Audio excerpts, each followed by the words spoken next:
ॐ पूर्णमदः पूर्णमिदं पूर्णात् पूर्णमुदच्यते पूर्णस्य पूर्णमादाय पूर्णमेवावशिष्यते।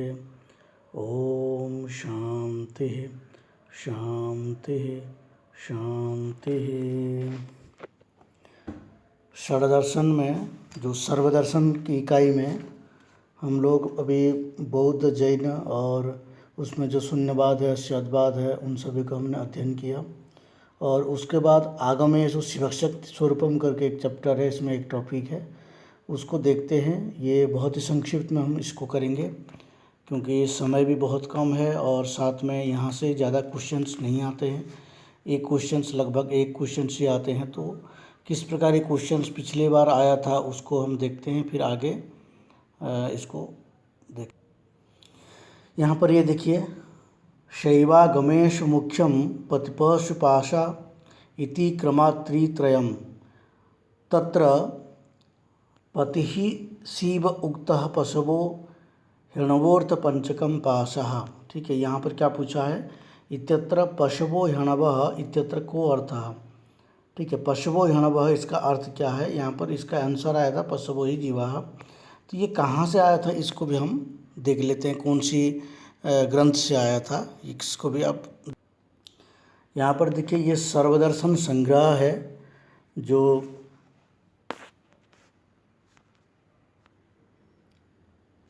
माधवाचार्य जी के द्वारा लिखी हुई है और इसमें सभी दर्शनों की लगभग जो है सार दे दिया गया है। ठीक है, तो यहाँ से ये श्लोक आया था। और अभी भी हमने जितने भी षड्दर्शन के जो सर्वदर्शन में जितने भी टॉपिक हमने पढ़े हैं, चाहे वो शून्यवाद हो शादवाद हो, ठीक है, वो सभी के सभी इसी ग्रंथ से आया हुआ है। इसलिए इसी ग्रंथ की हिंदी का PDF आपको टेलीग्राम में मिल जाएगा। हमारा जो टेलीग्राम ग्रुप है, टेलीग्राम चैनल है, उस चैनल में इसका PDF मिल जाएगा। आप वहाँ से इसको ले सकते हैं और पढ़ सकते हैं। ठीक है, तो उसमें हिंदी भी व्याख्या है और संस्कृत भी है। ठीक है, और अगर आपके पास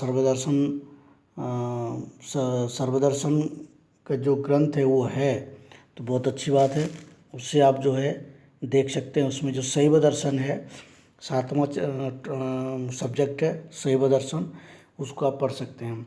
शैवागमेषु मुख्यम पतिपशुपाशा इति क्रमात्रित्रयम् तत्र पतिः शिव उक्तः पशवो हिणवोर्थ पंचकम पाशः इति पाशः पंचविधः कथ्यते। यहाँ पर देखिए, ये ऊपर वाला पंक्ति देख लीजिए एक बार यहाँ पर शॉर्टकट में। पाश चतुर्विधा, पाश 4 प्रकार के, मलकर्मम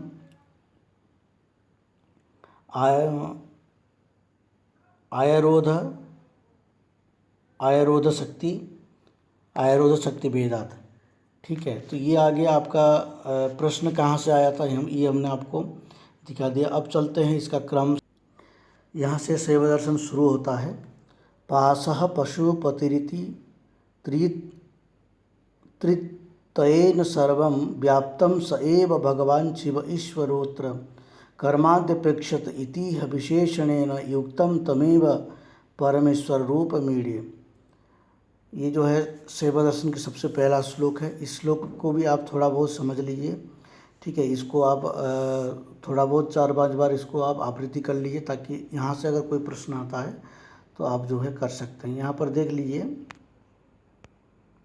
यहाँ पर सामान्य रूप से देखिए, तमिमं परमेश्वर कर्मादि निरपेक्ष कारणमिति पक्षम वैषम्य निर्गुण्य दोष दूषितत्वात् प्रतिक्षिपन्तः केचन माहेश्वराः। जो शैव आगम है, शैव आगम बहुत ही प्राचीन आगम है। ठीक है, ये शैव दर्शन है और शैव आगम को भी बहुत प्राचीन माना जाता है और ये ज़्यादातर दक्षिण भारत में प्रचलित है। अभी भी दक्षिण भारत में इनके बहुत सारे शाखा प्रशाखाएँ हैं। तमिल आदि देश में बहुत सारे इनके अनुयायी भी हैं अभी भी। ठीक है, तो इसमें जो है 3 पदार्थों को मानते हैं। त्रिपदार्थम चतुष्पादम, नीचे वाले श्लोक में देखिए, त्रिपदार्थम चतुष्पादम महातंत्रम जगद्गुरु सूत्रेणैकेन संक्षिप्य प्राह विस्तरतः पुनः।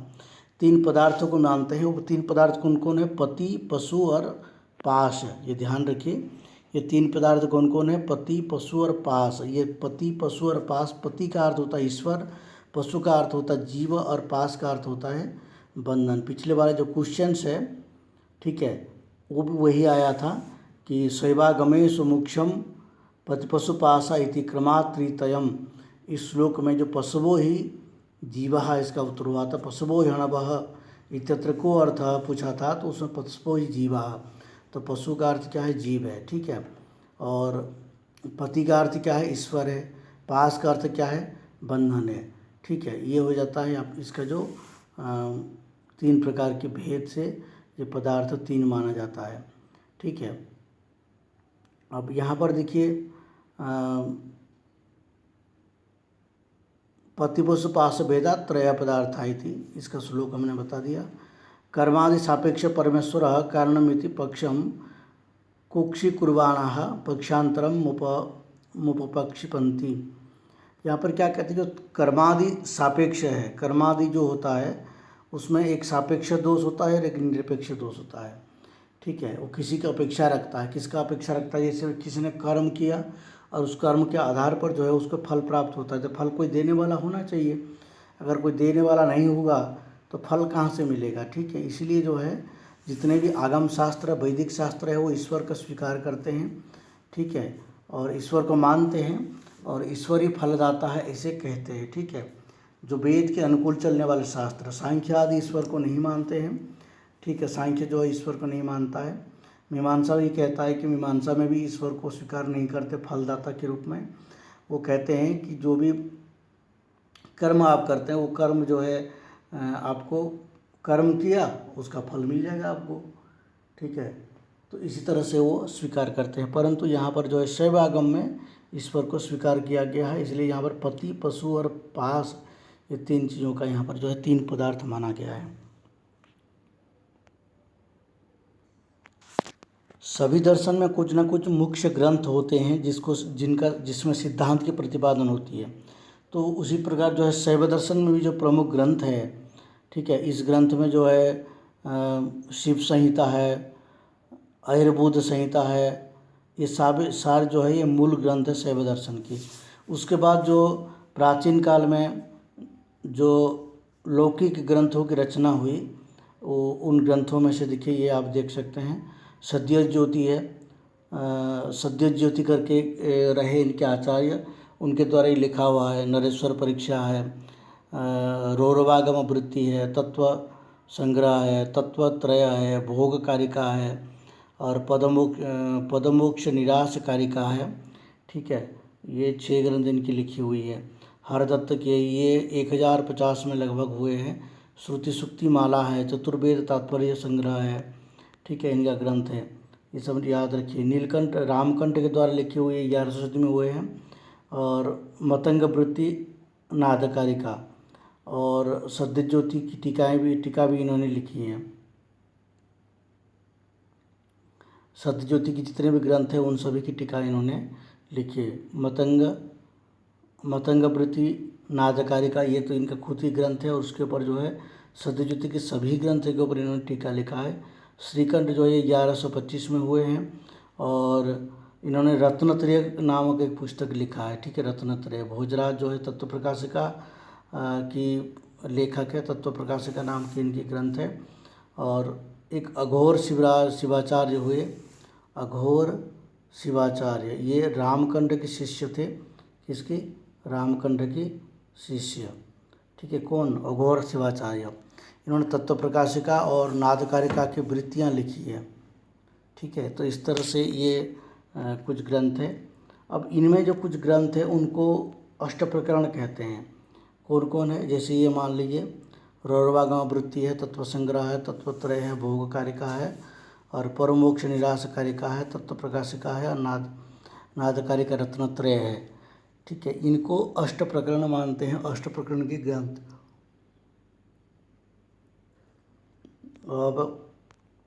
अब उसके बाद आते हैं, देखिए यहाँ पर क्वेश्चंस क्या आता है, मैंने थोड़ा सा बहुत कोड किया। त्रिपदार्था के अभी हमने आपको 3 पदार्थ के बारे में बताया। पति, पशु और पास, ये तीनों पदार्थ है। पति जो है वो शिव है, और पशु कौन है? वो जीव है, ठीक है। और पास जो है अचेतन संसार है, जो बंधन का कारण है। तो ठीक है, इस तरह से जो है यहाँ पर शैव दर्शन की कुछ ग्रंथों के हमने नाम जान लिए। उसके बाद देखते हैं प्रश्न कैसा आया, कहाँ से आया। अब एक चैप्टर आता है पति का निरूपण। ठीक है, तत्र पति पदार्था शिवो अभिमतः। पति का अर्थ क्या है, शिव यहाँ पर मानते हैं। मुक्तात्मानं विद्येश्वरादीनां च यद्यपि शिवत्वम अस्ति तथापि परमेश्वर पारतंत्र्याद स्वातंत्र्यम नास्ति। यहाँ पर ये पति का जो है निरूपण करते हैं कि जो परमेश्वर है, जो पति है, शिव जो है वो स्वतंत्र है कि परतंत्र है।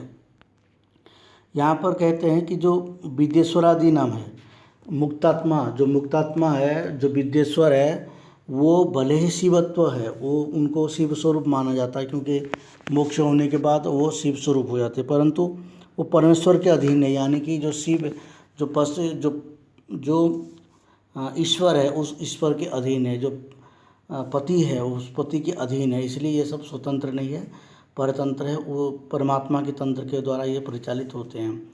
ठीक है, और देखते हैं यहाँ पर क्या है। यहाँ पर जो है, जो पति है, ईश्वर है, वो स्वतंत्र माना जाता है। देखिए यहाँ पर और भी कई श्लोक आपको आएंगे, उसमें आपको मिल जाएंगे जो हिंदी वाली टीका, हिंदी वाली जो PDF फाइल में। स्वातंत्र्यस्य अप्रयोज्यत्वं करणादि प्रयोक्तृता कर्तु स्वातंत्र्यमेतद्धि न कर्मादि अनपेक्षता। ये कहते हैं कि स्वातंत्र्यस्य अप्रयोजकत्वं, जो स्वातंत्र होते हैं उसका कोई ना कोई जो है प्रयोजक होता नहीं है। ठीक है, जैसे मान लीजिए आप स्वतंत्र हैं तो आपके ऊपर कोई आज्ञा करने वाला, आपको कोई चलाने वाला, आपको कोई ऑर्डर देने वाला होगा क्या? नहीं होगा। तो उसी तरह जो है, जो स्वतंत्र होते हैं उनके ऊपर कोई जो है प्रयोजक नहीं होता है, लेकिन जो परतंत्र होते हैं उनके ऊपर प्रयोजक होता है। इसलिए ईश्वर जो है स्वतंत्र है, उनके ऊपर कोई और जो है उनको चलाने वाला नहीं है, वही स्वतंत्र है। और जो विद्येश्वर आदि है, जो मोक्षात्मा है, जो मुक्तात्मा है, जैसे हमारे शास्त्र में कहा गया है कि अलग अलग लोक में बहुत सारे जो है यहाँ पर मुक्तात्मा भी है, जैसे सनकादि आदि ऋषियाँ हैं, इन सब, ये सब मुक्तात्मा है, परंतु किसी न किसी लोक में विचरण करते रहते हैं। ठीक है, और जैसे आपने सुने होंगे, जैसे हमारे वैकुंठ है, गोलोक वैकुंठ, वहाँ पर जो द्वारपाल होते हैं, जया विजया, वो मुक्तात्मा है, परंतु भगवान के अधीन है और भगवान की आश्रित है।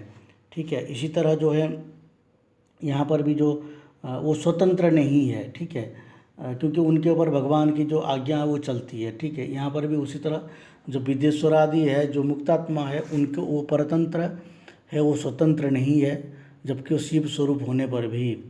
ठीक है, परंतु जो परमात्मा है, ईश्वर है, वो शिव स्वरूप होते हुए वो स्वतंत्र है। यह भोग्य भोग साधन तदुपादानादि यो बीजानाति तमृते भवेन हिदम पुष्कर माशय विपाकज्ञम।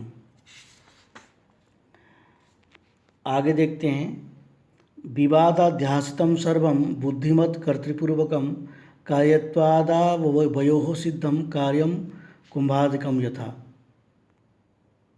ये कहते हैं विवादाध्यासितं सर्वम, संसार में जितने भी जो भी विवादास्पद है, जो भी विवादित विषय है, उन सब का भी कर्ता कोई ना कोई बुद्धिमान व्यक्ति है। ठीक है, तो इसीलिए जो है ईश्वर ही सबसे बड़ी बुद्धिमान है और वही सारे जगत की कर्ता है। इसी बात को लेकर के यहाँ पर ये कहते हैं कि ईश्वर ही जो कर्ता है और ईश्वर ही जो है बुद्धिमान है और बाकी उनकी आश्रित है, परतंत्र है, ईश्वर एक स्वतंत्र है। ये श्लोक में थोड़ा सा ध्यान रखिए, ये श्लोक भी बहुत ही इम्पोर्टेंट है क्योंकि यहाँ से कुछ प्रश्न बनाया जा सकता है। तद्वपुः पंचभिर्मंत्रैः पंचकृत्योपयोगिभिः ईशत तत्पुरुषाद घोर वामाद्यैर मस्तकादिमत। ठीक है, यहाँ पर क्या कहते हैं, ये जो शरीर है वो 5 कृत्यों से बना हुआ रहता है। ठीक है, 5 कृत्यों से बना हुआ रहता है। क्या क्या है? अनुग्रह है, तिरोभाव है, संहार है, पालन है और सृष्टि है। ठीक है, अनुभव है, देखिए यहाँ पर आप देख सकते हैं, पंचवक्त्र स्त्रीपंचदृक् इत्यादि न इत्यादीन आगमेषु परमेश्वरस्य मुख्यतः एव शरीरेन्द्रियादि योगः श्रूयते इति चेत् सत्यं निराकारे ध्यानपूजाद्य संभवेन भक्तानुग्रह कारणाय तद आकार ग्रहण विरोधात्। ईश्वर जो है भक्त की अनुकूल सत्य निराकार ध्यान पूजा आदि की संभावना के अर्थ में भक्तानुग्रह होकर के भक्तों के ऊपर अनुग्रह करके जो है तत्त आकार धारण कर लेते हैं परमात्मा ने। यहाँ पर देखिए अनुग्रह, तिरोभाव, संहार, पालन और सृष्टि, ये 5 में उपयोग आने वाले कौन है? परमात्मा के शरीर। ठीक है, जो परमात्मा है वो उनकी शरीर जो है इन 5 में अनुग्रह है, तिरोभाव है, संहार है, पालन है, सृष्टि है, इनमें जो है काम आने वाला है। और उसमें क्या है? ईशान, तत्पुरुष, अघोर, वाम आदि द्वारा मस्तकादि अवयव है। ठीक है, इसमें जो ईशान मंत्र, ये मंत्र है, ईशान मंत्र है वो अनुग्रह के लिए है। ठीक है, कौन सा ईशान मंत्र किसके लिए है? इसमें देख लीजिए आप तीसरी पंक्ति में। हाँ, इसको आप ध्यान रखिए क्योंकि ये प्रश्न आ सकता है। ये तीसरे पंक्ति में देख लीजिए। ईशान मंत्र अनुग्रह के लिए है, तत्पुरुष मंत्र तिरोभाव के लिए है, और अघोर मंत्र संहार के लिए है, वामदेव मंत्र पालन के लिए, और सद्योजात मंत्र सृष्टि के लिए उपयोगी है। तो यहाँ प्रश्न एक एक बन सकता है। सेवादशानुसारेण ईशान मंत्र कस्याय उपयोगः वर्तते, ऐसे प्रश्न कर सकता है कि ईशान मंत्र किसके लिए उपयोगी है? तो अनुग्रह के लिए उपयोगी है, कि तिरोभाव के लिए उपयोगी है, कि अघोर संहार के लिए उपयोगी है, या फिर पालन के लिए उपयोगी है। ऐसे 4 ऑप्शन आपको दे सकता है। तो ईशान मंत्र किसके लिए है? अनुग्रह के लिए है। और तत्पुरुष मंत्र का भी ऐसे पूछ सकता है कि तत्पुरुष मंत्र किसके लिए उपयोगी है? तो तत्पुरुष मंत्र किसके लिए है? तिरोभाव के लिए है। अघोर मंत्र संहार के लिए है, और वामदेव मंत्र पालन के लिए है इसका उपयोग। ठीक है, ये हो गया आपका एक इम्पोर्टेंट सिद्धांत, इसलिए ये ध्यान रखिए, ऐसे प्रश्न आने की संभावना रहती।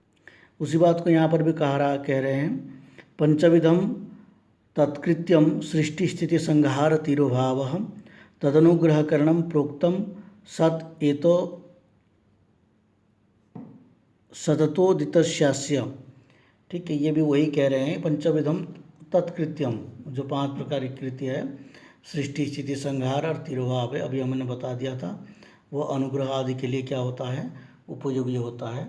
तो ये 5 पॉइंट आप ध्यान रखिए। ये 5 पॉइंट का 5 क्वेश्चन आप बना के नोट कर लीजिए। पहले तो पशु पदार्थ का, जो पति पदार्थ का निरूपण किया, पशु पदार्थ का निरूपण करते हैं। आत्मा यदि भवेन्मेय तस्य माता भवेत् पर आत्मा तदानीं स्यात् सपरो यदि दृश्यते। पहले देख लीजिए पहला पंक्ति में,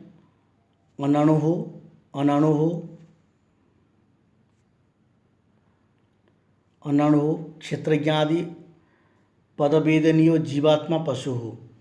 अणु नहीं है, कौन? जो पशु है वो अणु नहीं है। क्षेत्रज्ञ आदि पद वेदनीयो, वो क्षेत्रज्ञ है। ठीक है, और भी क्षेत्रज्ञ से ले लीजिएगा, जो भी आत्मा का स्वरूप बताया जाता है। जीवात्मा पशु हो, न तो चार्वाक आदिवत देहादि रूप। ये चार्वाक आदि की तरह देहादि रूप नहीं है, ये आत्मा यानी कि सूक्ष्म आत्मा है।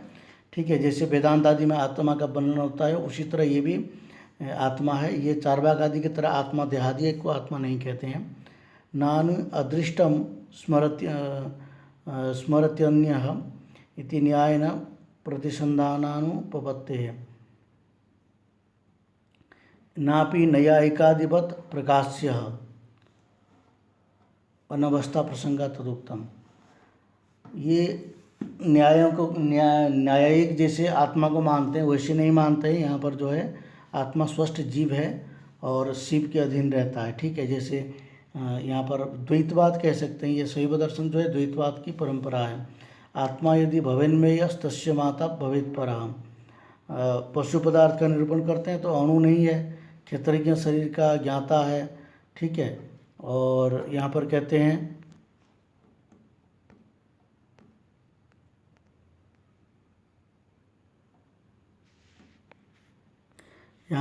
चैतन्यम दृक्रियारूपम तदस्यात्मनि सर्वदा सर्वतश्च यतो मुक्तो श्रूयते सर्वतोमुखम।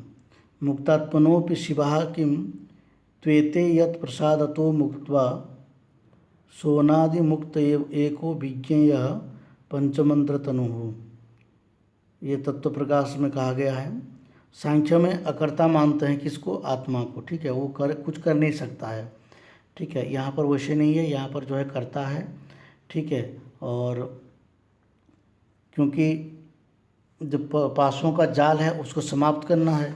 ठीक है, और उसको समाप्त करने के लिए साधना तो करनी पड़ेगी। ठीक है, नित्य निरतिशय और जो क्रिया शक्ति है, दृष्टि शक्ति है, उसमें चैतन्यात्मक जो शिवत्व है। ठीक है, ये सारे है इसमें।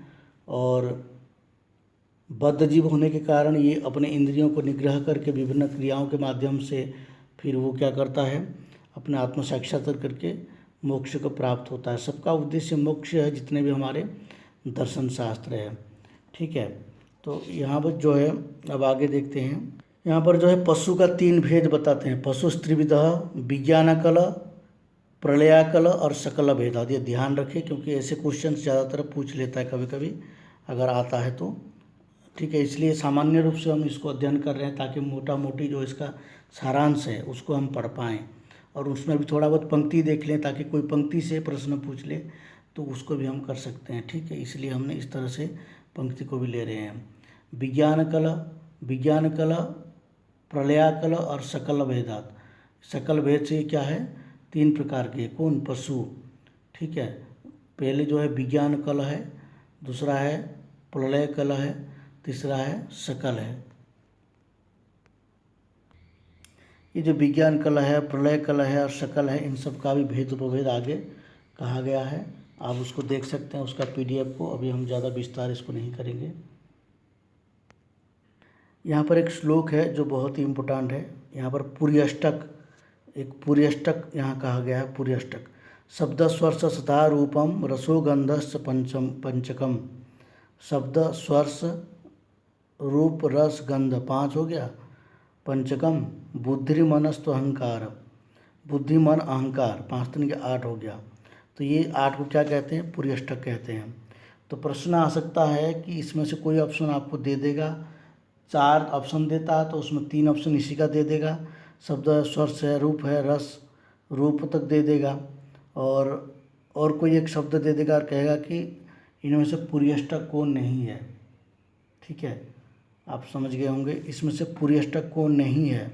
तो ये आपको ध्यान रखना कि शब्द स्वर्श रूप रस गंध, ठीक है, ये 5 है, और मन बुद्धि और अहंकार 5 3 8 हो गया, तो इसको पुर्यष्टक कहा जाता है। और पुर्यष्टक को अगर कोई छेड़छाड़ करेगा तो पुर्यष्टक से कोई भी एक दूसरा जो है यहाँ पर शब्द दे देगा और कहेगा कि इसमें से पुर्यष्टक कौन नहीं है। ठीक है, तो इस तरह से प्रश्न आ जाता है। आगे पास पदार्थ का निरूपण करते हैं। यही प्रसिद्ध श्लोक है जो पिछले बार परीक्षा में आया था। ठीक है, पास पदार्थ कथ्यते पास चतुर्विधा मल कर्म मायारोध आरोध शक्ति भेदात्। शैवागमेषु मोक्षम पतिपशुपाशा इति क्रमात्रितयम् तत्र पति शिव उक्तः पशुवो हिरणवो अर्थ पंचकम पाशः। ठीक है, यहाँ पर पास का जो है क्या हिरणवो अर्थ पंचकम पाशः। यहाँ पास को भी 4 प्रकार के बताया गया है। देख लीजिए हिंदी वाले पंक्ति में, मल कर्म माया और रोध शक्ति, ये 4 प्रकार के पास है। ठीक है, तत्कथम चतुर्विधा इति कर्ण्यते। ठीक है, मल कर्म माया और रोध शक्ति, मल कर्म माया और रोध शक्ति, ये 4 पास है। ध्यान रखें, ऐसे ही प्रश्न आ सकता है कि पास जो 4 प्रकार के हैं इनमें से पास कौन नहीं है। ठीक है, ये 4 में से 3 दे देगा और एक अलग से ला करके दे देगा, और इसमें कहेगा कि मला कर्म माया और रोध शक्ति, ये दे दिया है मला कर्म माया रोध शक्ति। जैसे इसके बीच में कोई और एक शब्द दे दिया और कहा कि इनमें से कौन जो है पास नहीं है। इस तरह से प्रश्न भी आ सकते हैं।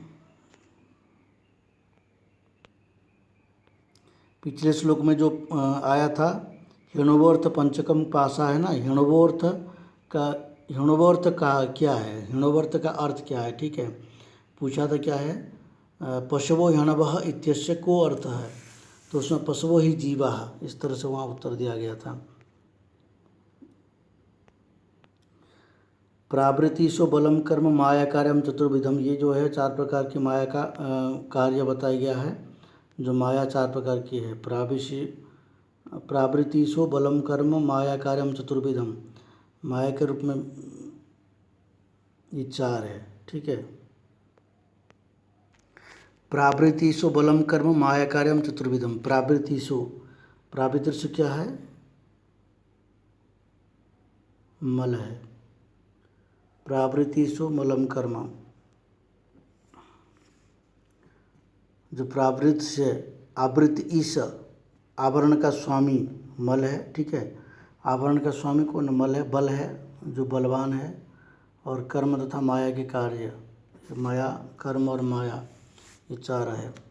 अब आगे देखते हैं माया की थोड़ा यहाँ डेफिनेशन देख लिए। एको हिनक शक्तिर्दृक् क्रियायोश्छादको मलः पुंसः तूष तंडुला वज्रेय स्ताम्राश्रित कालिका बध्वा,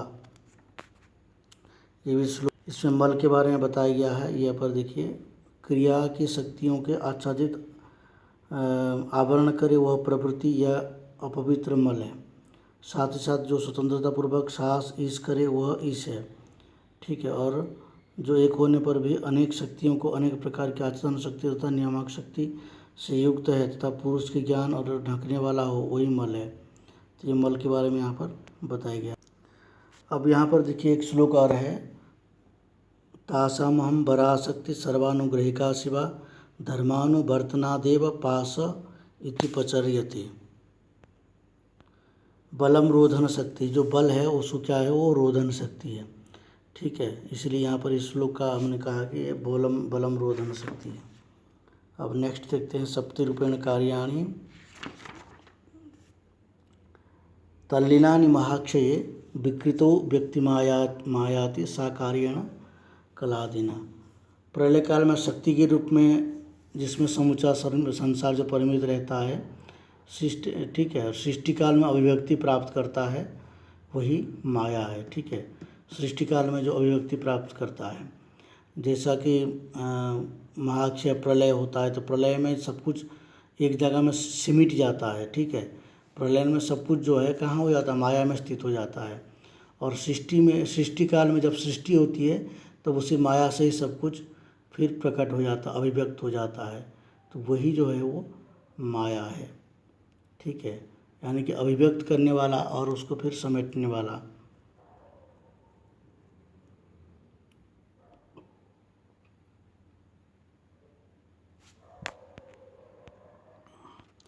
यहाँ पर जो है यही सेवागम जो है यहाँ समाप्त हो जाता है, ठीक है। और ये सर्वदर्शन संग्रह के अनुसार है। आपके पास हिंदी PDF मिल जाएगा टेलीग्राम ग्रुप में, आप टेलीग्राम ग्रुप ज्वाइन करिए, उसका जो लिंक है आपका इसके डिस्क्रिप्शन में मिल जाएगा, नहीं तो हमारे व्हाट्सएप नंबर यहाँ पर दिया गया है सबसे फर्स्ट पेज में, आप हमारे व्हाट्सएप पे भी हमें संपर्क कर सकते हैं।